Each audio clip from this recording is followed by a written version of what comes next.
স্বাদ বদলের রান্নাঘর থেকে প্রত্যেককে আমার শুভকামনা জানিয়ে আজকের পর্ব শুরু করছি। আজকে আমি দুটো রেসিপি একসাথে নিয়ে এসেছি। অ্যাকচুয়ালি একটার সাথে একটা খুব ভালো যায়, একে আর একটি রেসিপির পরিপূরক। সেই জন্য আমি এখানে প্রথমেই বলে নিই, আমি এখানে পালং পনির নিয়ে এসেছি নিরামিষ, আর তার সাথে ঠিক যে ধরনের পরোটা খেতে ভালো লাগবে সেই রকম একটি পরোটা বানিয়ে নিয়ে এসেছি। যেহেতু এটা নিরামিষ সেই জন্য আমাকে এই ধরনের পরোটাটাই বানাতে হয়েছে। এখানে আমি আটা নিয়েছি, আটার মধ্যে নুন, চিনি আর রিফাইন তেল দিয়ে একটু ঝুরঝুরে করে ময়াম দিয়ে নিচ্ছি।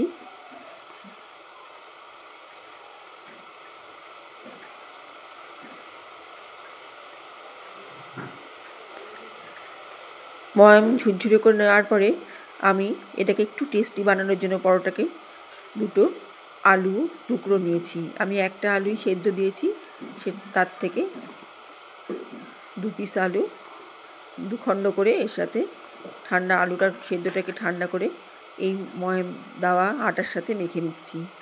এতে হবে কি, খেতে তো ভালো হবেই, তাছাড়া পরোটাটা খুব সফট হবে, যেটা এই পালং পনিরের সঙ্গে খেতে খুব ভালো লাগবে। সাদামাটা পরোটা বানালে অতটা টেস্টি হতো না, এই কারণেই যেটা এটা নিরামিষ পনির আর পালং পনির, ওই জন্য এটা আমি জল দেবো না, আমি শুধু দুধ দিয়েই এটাকে ডোটা তৈরি করবো। ওটাও জল দেবো না এর মধ্যে। আর শুধু এটার মধ্যে ফ্লেভারের জন্য এবার কালো জিরা না, এখানে আমি গোলমরিচ দিয়েছি। এই গোলমরিচ দুধের সংমিশ্রণ প্লাস এই ময়ামে পরোটাটা খেতে খুব সফট আর টেস্টি হবে। এইভাবেই আমি বানিয়ে নিচ্ছি। ডোটা বানানো হয়ে গেল।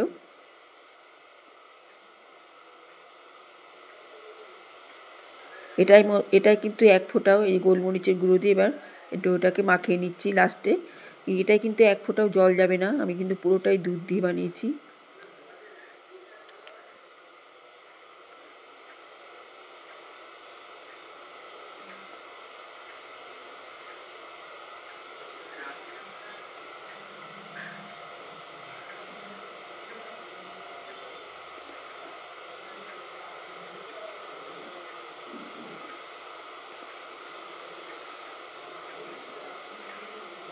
এইভাবে পাতলা পাতলা করে পরোটাগুলো বেলে নিচ্ছি। যেগুলো সাইডে তেরা বেঁকা হয়ে আছে ওগুলো একটু ভালো করে চাকু দিয়ে একটু সরিয়ে দিচ্ছি, নাহলে দেখতে ভালো লাগবে না। বেশ চৌকোনা হলে দেখতে ভালো লাগবে। এইভাবে বাকিটা অন্য গুটির সাথে, লেচির সাথে মিশিয়ে নেব। পরোটা ঠিক এই বেলে একটু মাঝখানে একটু ময়দা দিলে পরোটার লেয়ারটাও ঠিক থাকে আর বেশ সফট হয় পরোটাটা।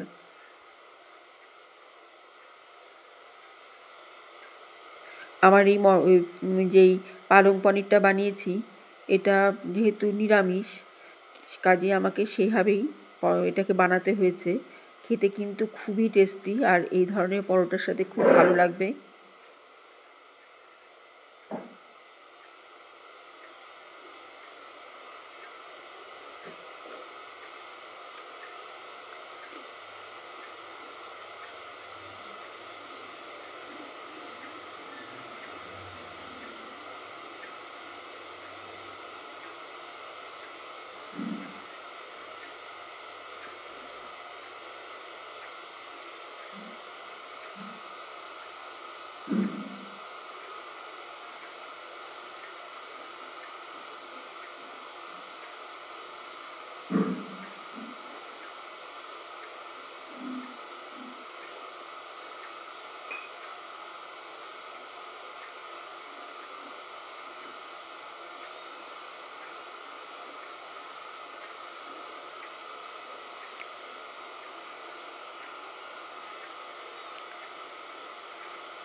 এভাবেই আমি পরোটাগুলো পরপর ভেজে নিলাম।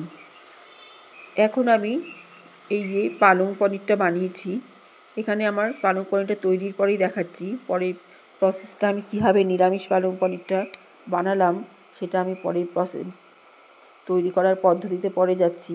এখানে দেখাচ্ছিলাম বাটির মধ্যে আমি একটু মিল্ক পাউডার আর একটু সামান্য চিনি নিয়েছি, যেটা এই পালং পনিরের মধ্যে যে ইয়েটা বেরিয়েছে তেল বাটার থেকে, যে তেল বাটার তেল ঘি আর তাছাড়া পনির থেকে যে একটা তেল বেরিয়েছে সেইটা সম্পূর্ণ এই গ্রেভিটাতে আছে। এবার এই গ্রেভিটা দিয়েই আমি মিল্ক পাউডার চিনিটাকে একটু মিশিয়ে দিলাম, নিয়ে পুরো এটা করে শেষ মুহূর্তে করতে হবে। তাহলে কি এইটা খেতে খুবই টেস্টি। যেটা মিশ্রণটা বানিয়েছি এই মিশ্রণটা দিয়ে গরম অবস্থায় আমি পালং পনিরটাকে একটু মিশিয়ে নিচ্ছি, তাহলে টেস্টটা 3 গুণ কেন 1000 গুণ বেড়ে যাবে। যে কোনো আমিষ পালং পনিরের ধারে কাছেই থাকবে, খুব সুন্দর, ভীষণই ভালো হয় টেস্টি খেতে। এইভাবেই মিশিয়ে নিলাম।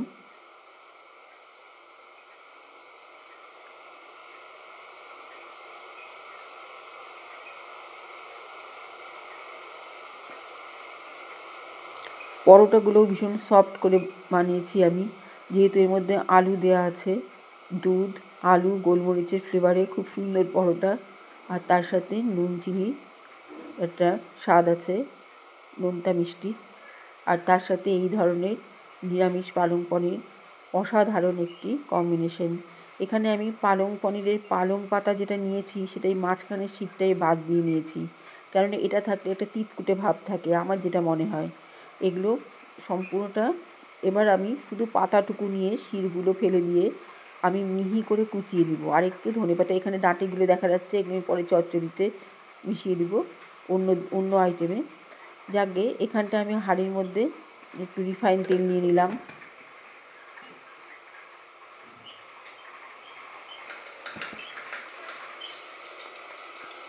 এখানে আমি রিফাইন তেলের মধ্যে একটু ঘি দিয়ে দিলাম।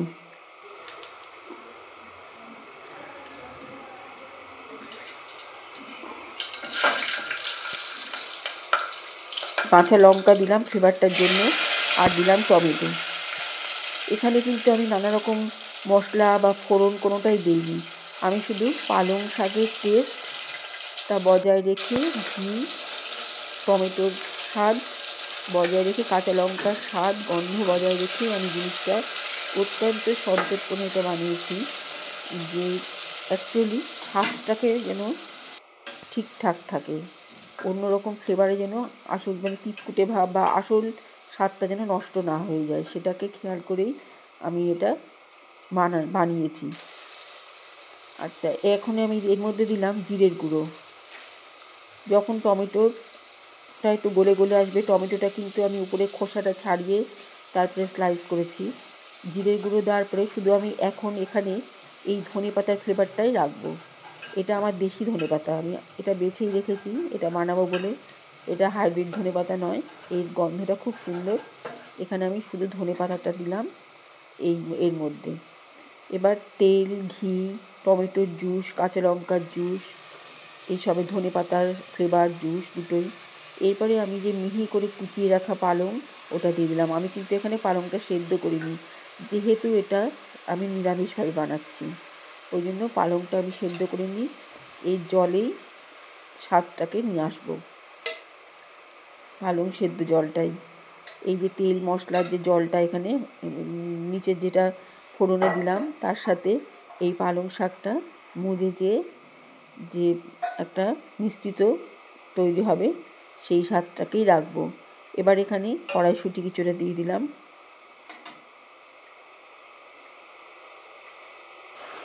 এইভাবেই ঢাকা দিয়ে দিলাম লো ফ্লেমে রান্নাটা হওয়ার জন্য।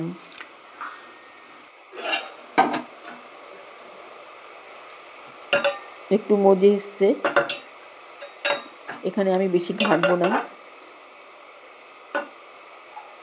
নিজেই রান্না হওয়ার পর যখন জল শুকিয়ে আসবে তখনই এটাকে আমি ঘাটাঘাটি করব। এখন শুধু একটু হালকা করে উপর থেকে নেড়ে দিচ্ছি, চেপে দিচ্ছি, যাতে জলটা ওই তেলের সাথে মিশতে থাকে।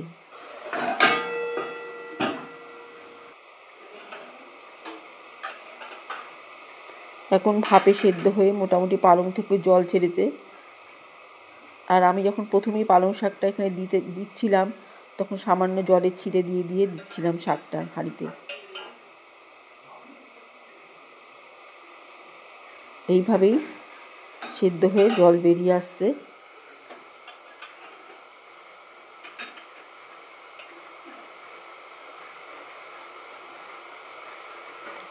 সম্পূর্ণ আস্তে আস্তে যা যা দিয়েছি এতক্ষণ পর্যন্ত হাঁড়িতে মিশ্রিত হতে থাকবে। এখানে আমি একটু শুকনো আদা, আমার কাছে শুকনো আদা আলাদাভাবে রাখা আছে, আর এর মধ্যে কাঁচা আদার থেকে শুকনো আদার ফ্লেভারটা ভালো যাবে বলে আমি এটাই দিয়ে দিলাম, শুকনো আদাটা।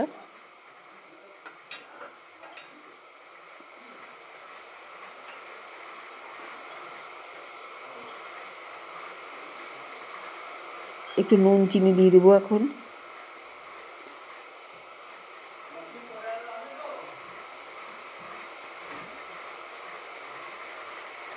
আমার কাছে একটা প্যাকেটের 500 লিটারের দুধের থেকে আমি ওই অবস্থায় কাঁচা দুধটা এখানে দিয়ে দিলাম কিছুটা। এখন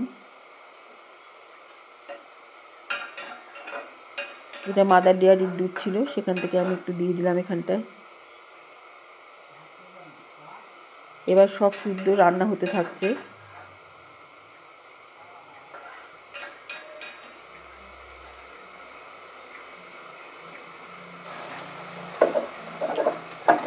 যেহেতু আমি পালং শাকটা বাটিনি আর বাটবও না, এই জন্য এটা ম্যাশ করে দিলাম। সব শুদ্ধ যা যা দিয়েছি সব শুদ্ধ একবারে মিশিয়ে দিলাম। আমি গ্লাসটা দিয়ে ঘষে ডলে ডলে সব একসাথে মোলায়েম করে নিলাম।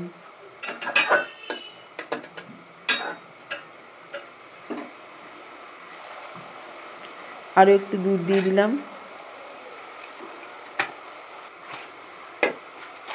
এবারে আমি পনির, এখানে লাল লঙ্কার গুঁড়ো, কাশ্মীরি লঙ্কা, বেশ কিছুদিন হয়ে গেল বলে হয়তো জানি না রঙটা সে আর আগের মতো লাল নেই। ওই লঙ্কার গুঁড়ো আর কি, আর লবণ, এই দুটো দিয়ে মাখিয়ে রিফাইন তেলে দিয়ে দিলাম। এখানে কিন্তু আমি ঘি দিইনি তেলের মধ্যে, শুধু রিফাইন তেলই দিয়েছি। চিনি এখন দিলাম, চিনিটা ক্যারামেল হতে থাকবে। এবার আমি গরম মশলার গুঁড়ো দিয়ে দিলাম, আর একটু চিনি দিয়ে এখানে আমি দই দিলাম, সামান্য প্যাটানো দই, আর দিলাম জল। এবার পুরো এখানে সম্পূর্ণ জুসটা ছাড়তে থাকবে পনির থেকে এই মশলা মিশ্রিত হয়ে।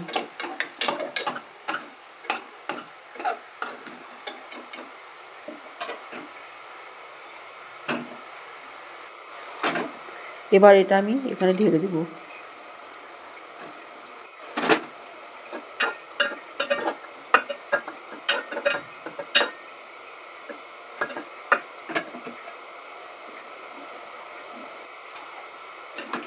আমি একটু মাখনও দিয়েছি, সেটা হয়তো ক্যামেরা অফ ছিল, হয়ে গিয়েছিল জানি না। মাখনটা এখন সামনে দেখানো হলো। মাখনটা আমি দিয়েছি, কিন্তু মাখনটা গলিয়ে দেইনি, মাঝখানে থেকে গিয়েছে। এই অবস্থায় আমি গরম গরম এটা তুলে নিলাম।